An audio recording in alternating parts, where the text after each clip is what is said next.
Russian President Vladimir Putin accused the U.S. of trying to hold back Russia's economic development ahead of what is expected to be a tense summit with President Biden later this month.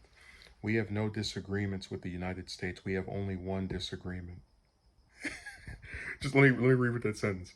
We have no disagreements with the United States. We have only one disagreement. So then you have a disagreement. Like in the same sentence. I don't have any disagreements. Well, we do have one disagreement. Their desire to hold back our development. Putin said Friday at the St. Petersburg International Economic Forum, we should try to find ways to settle Russian-U.S. relations. Putin went on to pan U.S. sanctions on Russia as a mystery and said that domestic politics in Washington are steering the relationship between the two powers. Still, he expressed confidence the two countries could work together, citing their shared interest in strategic stability and the reduction of weapons dangerous for the whole world.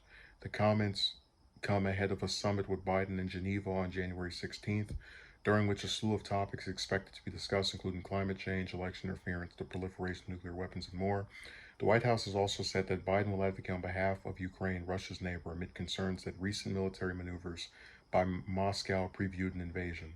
The administration has also ramped up pressure on Russia over its harboring of criminal groups that have launched devastating hacks on meatpacker JBS and Colonial Pipeline.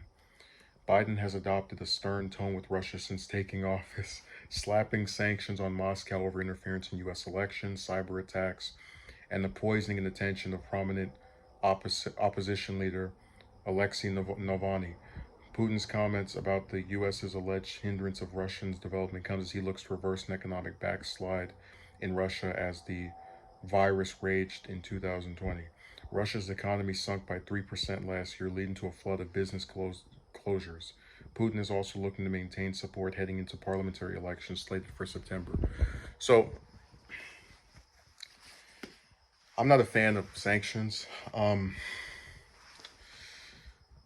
Russiagate just kind of, you hear about it over and over. They interfere with the election, blah, blah, blah, blah, blah.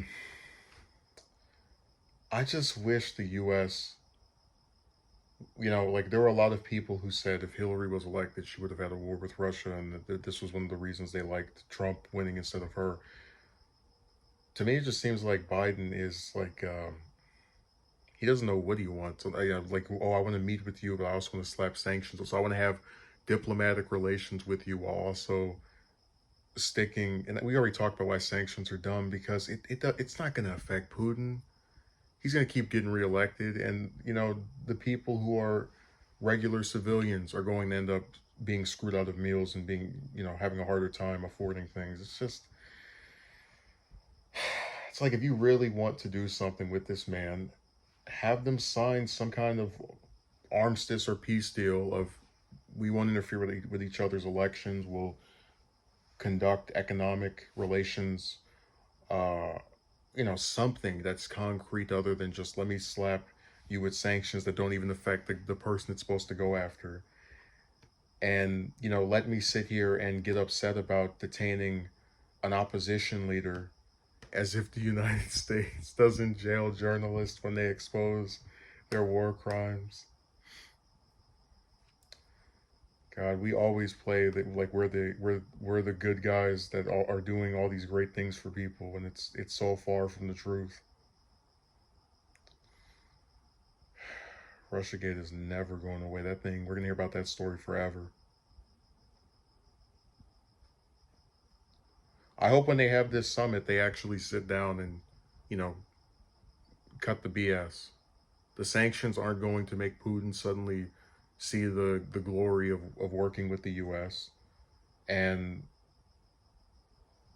we really should be the last people talking about how sick it is to treat opposition leaders. Like, we literally just had a, a Capitol riot where people tried to kill politicians for voting the way that an election took place after being goaded by the previous head of state. And now we're going to sit here on the world stage talking about, you need to make sure that you don't go after opposition leaders and in these types of mans. Like, come on. We always play hero every time, even though we're far from it.